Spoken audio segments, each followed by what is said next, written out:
Hey there guys, and welcome to my review of the Google Pixel 3. So I've checked out some phones in the past. Actually, I think really the only phone that I've reviewed on this channel is the iPhone 7 Plus. Well, I traded that in because I felt like it was time for an upgrade, and I got a not pink Pixel 3, which kind of makes sense considering that my 7 Plus was a rose gold, so I stuck with the pink-ish colored phone. I don't know, it's arguable if this is actually pink. It's more of a beige color, some people think. But anyway, let's take a look at this phone.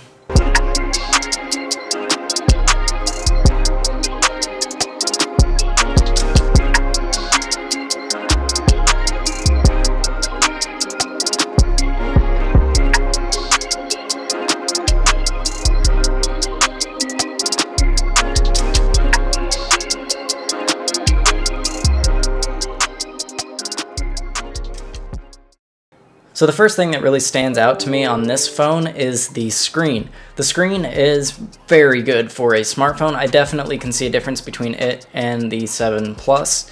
The Pixel 3 is beautiful when it comes to color quality, and it can actually sense the lighting around you and adjust the screen's coloration to kind of match the lighting and to correct for that, so that the colors always look really bright and just really good. It's not technically that accurate if you're wanting to have just pure color accuracy, but it's a phone. I'd rather it just look really good rather than show accurate colors. So that might be a bit of an issue for you, but in the settings you can turn off that feature. I'm leaving it on. You can just set it to just be kind of a generic display and just display whatever color, but I like the feature. It really makes the colors pop and makes the screen look really good. Samsung is making this screen. Google has used them in the past and they did a great job, and they've done a great job this time. There's not a whole lot of improvement over it. It's basically a 1080p screen with a little bit of an extension to it, so it's a slightly wider screen. Most video players will actually let you zoom in your video to cover the entire screen, or you can leave it with black bars on the side. I kind of like using it zoomed in, even though it cuts off the top of the picture if it's just a standard widescreen picture. It still looks really good and almost gives an effect of a larger screen since it's wider, even though you're technically still watching it on normal sized phone screen. There has been an issue with this screen, the pink stripe, where you'll get a pink stripe down the middle of the screen. This usually occurs whenever you drop it, and this is a known issue with Samsung displays. It's just something that happens with them, and it's not too surprising that this display has it, because most Samsung displays that have come before it have had that issue. But it's not really a problem so long as you take care of your phone and you don't drop it or cause any damage like that. Some people have been getting the pink stripe with very minimal damage, but so far that hasn't been a major issue for most people. The next thing that stands out to me is definitely the camera, or cameras I should say. It still has one on the back. It's not like iPhones where they've gone to two cameras. It still has a lot of the features the iPhones have with only one camera, and it just uses software for that, whereas the iPhones are using hardware to simulate depth of field. This phone uses software and it does it very well.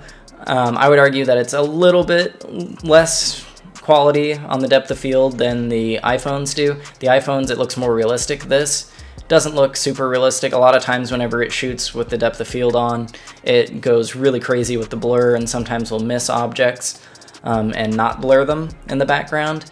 But you can adjust that and turn it down after you've taken the picture, so you get that plus side whenever you have that type of software implementation. The camera on the back is a 12.2 megapixel camera. The front cameras are 8 megapixels, and there are two of them. There's a standard just selfie camera, and then there's also a wide angle camera on the front.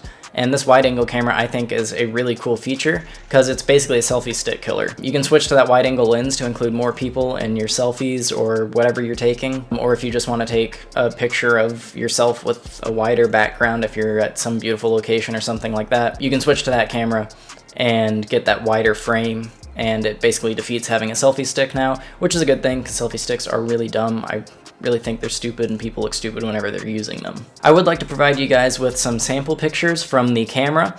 So here are some pictures that I've taken just throughout my day, all taken with the Pixel 3. I'm not editing them at all. It's just all the processing that the phone does itself.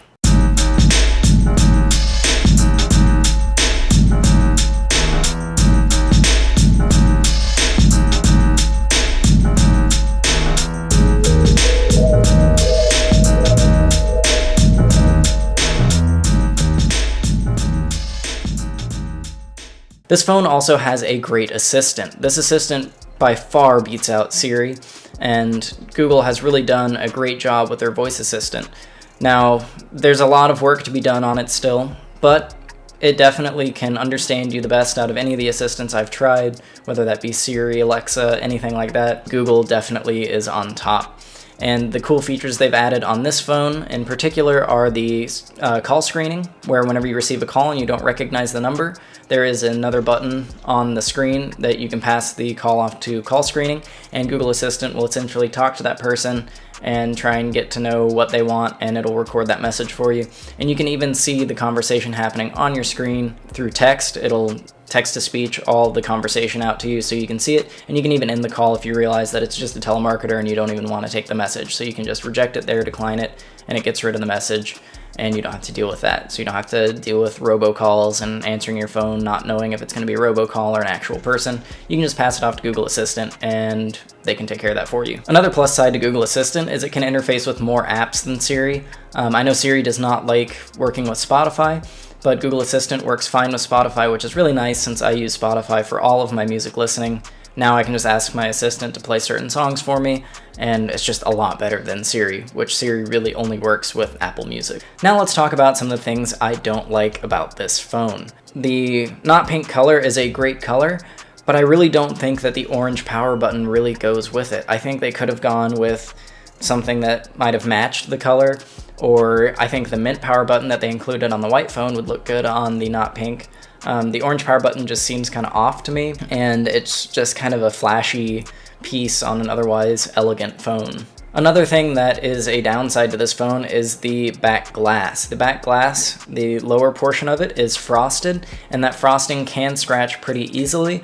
Luckily, on the not pink and white phones, the scratches don't show up quite as well, but if you get the black phone, it will get entirely scratched up and look absolutely terrible. That's really one of the main drawbacks to this device. Another thing that I don't really like about this phone is the fingerprint reader on the back. I would much prefer it to be on a home button, but since this phone doesn't have a physical home button, I guess that's really the only place you can put it, and that's kind of the fad right now, is putting the fingerprint readers on the back of devices. So that's just kind of a personal thing for me, but I still just really don't like that. So in conclusion, the Pixel 3 is probably the best Android experience you can get, which makes sense since it's from Google, and it almost feels like a blend between an Apple iOS and kind of the just general build quality of the iPhone, with an Android experience giving you the customized features and everything that you get on an Android, but you just get that great build quality and just great user experience that you would expect from, say, like an Apple device. So overall, I think it is a great device, and it definitely fits the title of being a flagship Android device, and I think it is probably the best Android device that you can get on the market currently. So I hope you guys enjoyed this video. If you did, go ahead and leave a like on it. If you guys like the content on this channel in general, go ahead and subscribe.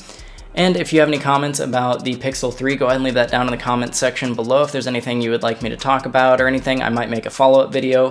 But otherwise, that's really all the thoughts that I had for now. So I will see you guys in the next video.